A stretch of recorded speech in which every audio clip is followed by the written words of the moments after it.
좋은 토요일 아침입니다. 오늘도 하나님으로부터 내려오는 은혜의 단비가 여러분을 촉촉히 적시는 축복의 하루가 되길 간절히 축원을 드립니다.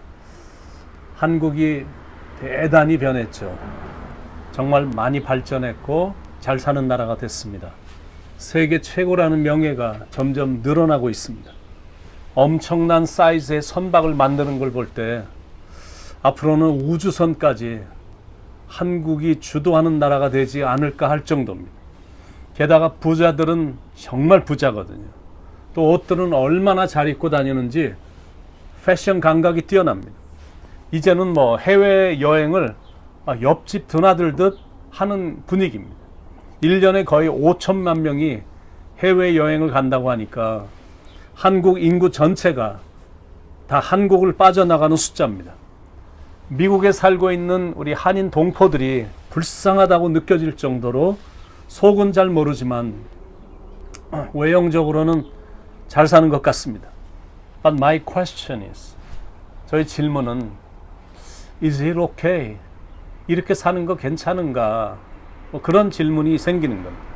사람들이 침 튀기면서 하는 말이 우리 이제 정말 잘 살게 됐다. 더 잘 사는 나라가 될 것이다. 조만간에 GNP 4만 불을 달성해서 진정한 선진국이 된다. 이런 얘기를 합니다. 그러니까 not bad. 좀 괜찮은 겁니다. 그런데 보면 뭐든지 돈하고 연결이 되거든요. 그러다 보니까 사치가 대단하고 노다지 먹고 마시는 것에 관심이 충만하고 잘 사는 것에만 관심이 대단히 높습니다. 세상에서 가장 못 살던 나라가 어느 날 갑자기 대단한 나라로 돌변해서 그런지 너무 물질 만능주의로 전락한 것 같아서 한편으로는 씁쓸한 부분도 있습니다. 그렇게 순수했던 하나님에 대한 사랑이 어디로 갔는지 이기주의와 실용주의로 많이 바뀌었습니다. 그래서 이런 생각이 드는 겁니다. 화려하게 사는 건 좋은데 저러다가 죽을 때 아까워서 어떻게 죽을까, 그런 생각이 드는 겁니다. 북한에 있는 크리스찬들은 삶이 너무 힘드니까 죽을 병에 걸리면 이제는 천국 가게 될 수 있어 좋다라고 감사한다고 합니다. 하나님 감사합니다. 드디어 제가 하늘나라에 갈 수 있는 사인이 왔네요. 하나님 감사합니다. 이렇게 감사를 한다는데, 남한에 있는 크리스찬들이 죽을 병에 걸리면 하나님 이럴 수는 없습니다. 하나님이 살아계시다면 저에게 이럴 수 없으시죠. 미국에 사는 한인 이민자들이 죽을 병에 걸리면 아예 교회를 떠나버리는 분위기. 여러분, 이 땅에서 삶이 너무 좋으면 extremely good, 하나님이고 뭐고 별로 이렇게 잘 보이는 것 같지 않거든요. 그러니까 못 사는 북한의 영혼들도 불쌍하지만 남한의 배부른 영혼들이 실은 더 불쌍한 겁니다. 왜냐하면 그들의 종말은 비참할 것이기 때문에 그렇습니다. 사랑하는 여러분, 우리의 인생이 그렇게 길지 않거든요. 수명을 채워도 짧은데 내일 어떤 일이 일어날지 모릅니다. 모든 인간은 죄를 지었기 때문에 아무리 건강하고 돈이 많고 권력이 있어도 다 죽습니다. 히브리서 9장 27절 말씀, 한 번 죽는 것은 사람에게 정해진 것이요 그 후에는 심판이 있으리니, 전도서 3장 1절 2절에도 천하의 범사가 기한이 있고 모든 목적이 이룰 때가 있나니 날 때가 있고 죽을 때가 있으며 There is a time for everything. Time to be born and time to die. 태어난 날이 있으니 사람은 언젠가는 죽게 되어 있습니다. 죽으면 이 땅을 떠나 하늘나라에 올라가서 하나님을 만나거든요. 그리고 하나님 앞에서 선악간의 심판을 받습니다. 그래서 아모스 선지자는 내 하나님 만나기를 예비하라 선포하고 다녔거든. Prepare to meet God. 하나님을 만날 준비를 늘 하면서 살으라라고 선포를 한 겁니다. 천국 갈 준비를 지금부터 하라라는 겁니다. 올 때는 순서대로 왔지만 갈 때는 순서대로 가지 않기 때문에 그렇습니다. It can be today, it can be tomorrow. 오늘이 될 수도 있고 내일이 될 수도 있고 It can be anytime. 어떤 시간에도 그 마지막 시간은 우리에게 올 수가 있거든요. 하나님이 부르시면 오늘이라도 가야 되는 것이 우리의 인생입니다. 우리의 삶이 어떻게 될지 모르거든. 5분 앞을 내다볼 수가 없는 겁니다. 집에 들어와서 벗은 옷을 내일 또 입고 나가리라는 보장이 없는 겁니다. 오늘 저녁 때 집에 들어와 벗어놓은 신발을 신고 내일 아침에 또 나가리라는 보장이 없거든요. 자, 그렇다면 질문입니다. 우리는 어떻게 남은 인생을 살아야 될까? 열심히 전도하고 또 열심히 사랑하고 남편도 아내도 자녀도 모든 사람들을 하여튼 다 사랑하면서 보람 있고 의미 있는 일을 많이 하면서 후회 없이 살다가 뜨겁게 찬송 부르며 죽음을 맞이해야 되죠. 여러분, 인생이란 건 성공이 그렇게 중요한 것 아닙니다. 특히 나이가 50이 넘어가면 성공을 위해서 달리기에는 이미 늦었거든요. 50이 넘어서부터는 에디션이 아니라 덧셈이 아니라 subtraction이거든. 하나씩 하나씩 빼는 거거든요. 나이가 50이 넘으면 자꾸 쌓을 생각만 하지 말고 덕을 쌓으며 살아야 되는 거예요. 60은 말할 것도 없고 70 이상 되신 어르신들은 마음을 많이 비우셔야 됩니다. 죄송한 말씀이지만 요즘은 연장자 어른들께서 정말 건강하셔서 장수를 하시지만 그래도 마음만큼은 언제든지 떠날 준비를 하면서 살다가 주님이 오라고 하시면 항상 갈 준비가 되어 있어야 되거든요.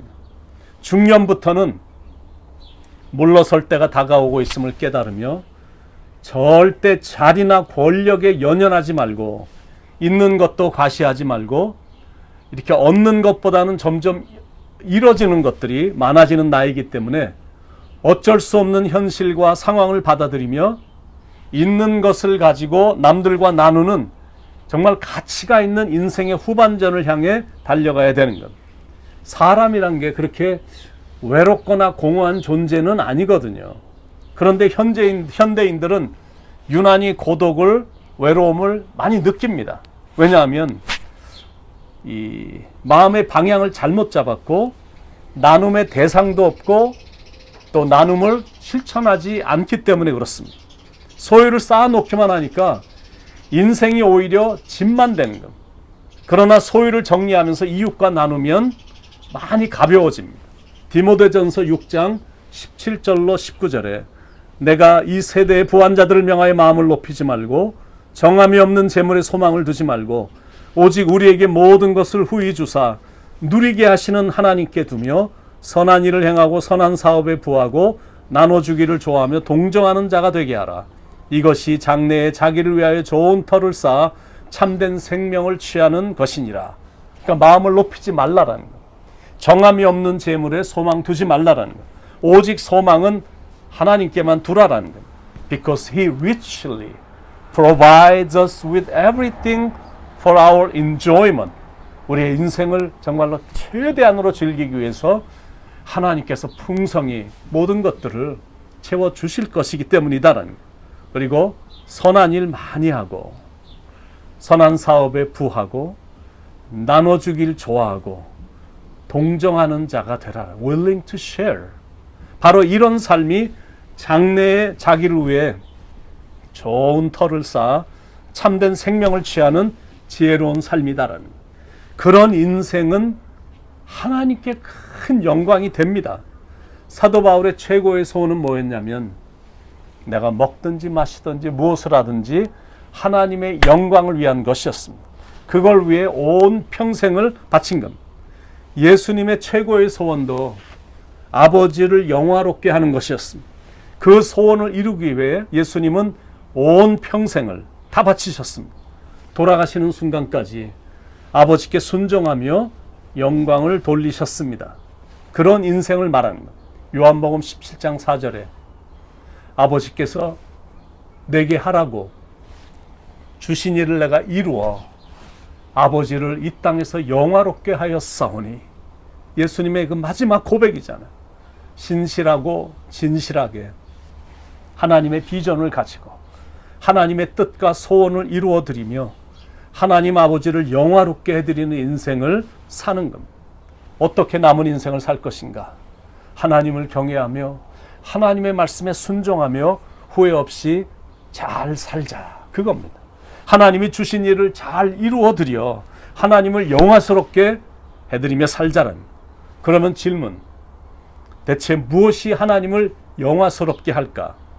복음을 전하며 살 때 하나님은 영광 받으시건, 하나님은 모든 사람이 구원을 받으며 진리를 알기를 원하시기 때문에 우리가 그 일을 해드리면 하나님께서 크게 영광을 받으십니다. 여러분이 천국에 갔을 때 어떤 사람이 달려와서 당신 때문에 내가 천국에 들어왔습니다라고 감사할 영혼이 있을까요? 이런 사람이 대체 몇 명이나 있을까요? 아니, 단 한 명이라도 있겠나요? 세계적으로 매년 죽는 사람의 숫자가 5,400만 명이거든요. 대부분 예수를 모르고 죽어갑니다. 그들을 조금이라도 생각하고 안타까운 마음을 갖고 있다면 우리는 기회가 되는 대로 복음을 전할 것입니다. 하나님은 이 땅이 복음으로 부흥되기를 소원하십니다. 수많은 사람들이 가슴을 치며 주님께 돌아와 회개하며 용서받고 새로운 성령의 기름 부음을 통해서 새롭게 일어나는 일들을 보기를 원하신다는. 이 세상은 희망이 있습니다. 한국도, 미국도, 이락도, 몽골도, 아프가니스탄도, 아프리카도 실은 희망이 있거든요. 왜냐하면 그곳에 복음이 있고, 숨겨져 있긴 하지만 복음이 존재하고 있고, 또 복음을 전하는 선교사들이 있기 때문에, 그러니까 복음만 있으면 희망이 있거든요. 복음을 전하는 소수의 몇 명만 있어도 희망이 있는 겁니다. 그런 헌신된 소수만 있어도 우리는 우리의 시대에 큰 부흥도 일으킬 수가 있습니다. 그게 바로 하나님의 소원이십니다. 그래서 우리는 그런 인생을 살아야 됩니다. 이 땅의 부흥을 위해 추춧돌이 돼서 열심히 사역을 하다가 우리 시대에 큰 부흥을 경험한 후에 주님이 오라고 하실 때 두 손 들고 이 땅을 떠나는 겁니다. 요한 웨슬리 묘비에는 The Lord buried his servant here. 주님께서 그의 종을 여기에 묻으셨다. But he continues his work. 그러나 하나님은 사역을, 그분의 사역을 계속해서 이루어 가신다. 이런 묘비가 있습니다. 우리도 무슨 일을 하든지 하나님의 일이든 세상에 속한 일이라도 그 일을 통해 하나님이 높임을 받는 것에 온갖 초점을 맞추는 겁니다. 그런 마음으로 나가면 우리는 우리의 시대 때 대단한 부흥도 경험하게 될 것입니다. 경험 정도가 아니라 우리가 그 일을 이루는 사람들도 될 수가 있다는 겁니다. 사랑하는 여러분, 남은 인생을 잘 사시길 바랍니다. 무엇을 하든지 오로지 하나님의 영광을 위한 일을 하시기 바랍니다. 그렇게 살다가 하나님이 부르실 때 우리가 다 천국 가는 것, 그런 축복이, 그런 아름다운 일들이 여러분을 통해서 이루어지길 간절히 축원을 드립니다. 기도하겠습니다. 사랑하는 하나님, 딱 한 번 살아가는 인생인데 하나님이 원하시고 기뻐하시는 일을 하면서 살 수 있도록 나의 삶 전체가 하나님께 영광이 되는 삶을 살아갈 수 있도록 인도해 주시옵소서. 하나님 감사합니다. 늘 깨우쳐 주셔서 하나님이 기뻐하시는 그 일을 위해 우리로 하여금 이렇게 움직여 주셔서, 또 마음도 움직여 주셔서 감사합니다. 지금은 잠시 쉬고 있는 분위기지만 이 기간에도 힘을 얻게 하시고, 그러다가 모든 일이 열려질 때 힘써서 일하는, 하나님을 영화스럽게 해드리는 우리 아름다운 삶이 전개될 수 있도록 축복 내려 주시옵소서. 사랑합니다. 하나님, 예수님의 이름 받들어 간절히 기도드립니다. 아멘.